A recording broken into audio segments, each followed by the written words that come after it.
રાણાવાવમાં સમરસતાના ઉદ્દેશ સાથે આઝાદ ગ્રુપ દ્વારા ધનતેરસે સત્યનારાયણ કથાનું આયોજન થયું હતું, જેમાં આરએસએસ શતાબ્દી વર્ષે હિન્દુ સમાજની વિવિધ જ્ઞાતિના 100 કુટુંબ સામૂહિક રીતે કથામાં જોડાયા હતા।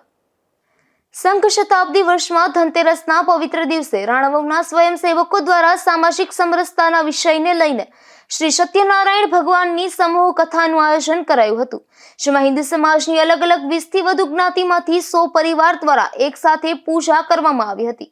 આઝાદ ગ્રુપ રાણાવાવ દ્વારા દર વર્ષની જેમ આ વર્ષે પણ ધનતેરસના પવિત્ર દિવસે સમૂહ સત્યનારાયણની ભગવાનની કથાનું આયોજન કરવામાં આવ્યું હતું। આ તકે પોરબંદરના પ્રખ્યાત ભાગવત કથાકાર શાસ્ત્રીજી ચંદ્રેશભાઈ સેવક દ્વારા પોતાની મધુર વાણીમાં કથાનું રસપાન કરાવ્યું હતું, તેમજ શહેરની મધ્યમાં આરએસએસ ગ્રાઉન્ડ ખાતે યોજાયેલ કથામાં રાણાવાવના નગરજનો માટે સુંદર બેઠક વ્યવસ્થા, દૂધ, કોલ્ડ ડ્રિંક તેમજ પ્રસાદની વ્યવસ્થા કરવામાં આવી હતી।